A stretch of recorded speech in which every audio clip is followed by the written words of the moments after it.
In South Texas, this river is the border with Mexico, and it's fairly easy to cross.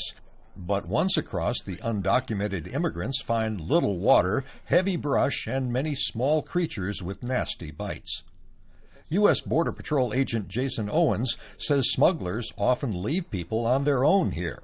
You know, the guides that bring them across, if they can't keep up with the group, they leave them behind. They walk around lost, no water, no idea where they're supposed to go, no form of communication, no food. This close to the river, a lot of people can find themselves in serious trouble and die.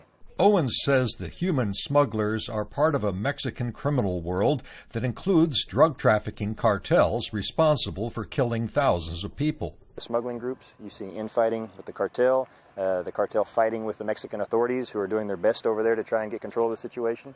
And then they come over here, and a lot of times you have the same thing. In South Texas, hundreds of unidentified bodies have been discovered, many dug out of the ground by a volunteer forensic team from Baylor University.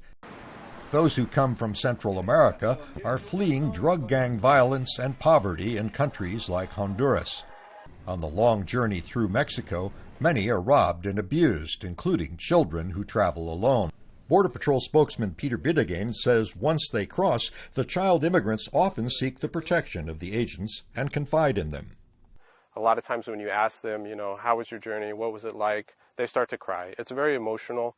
It's emotional for the agents and it's emotional for the kids.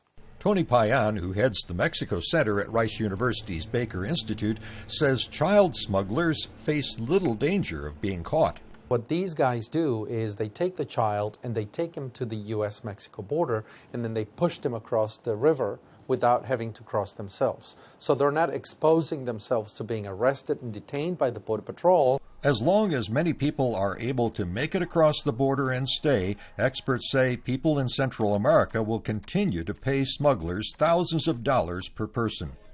Despite the dangers, Tony Payan says what many immigrants face at home is worse. What we're talking about here is enormous, very deep poverty in Central America and hopelessness. And when people are hopeless, they're going to move. It's been the history of mankind. In Texas, Border Patrol agents continue to look out for drug smugglers and for those who cross the border illegally and risk their lives in a harsh environment. Flakus, VOA News, Houston.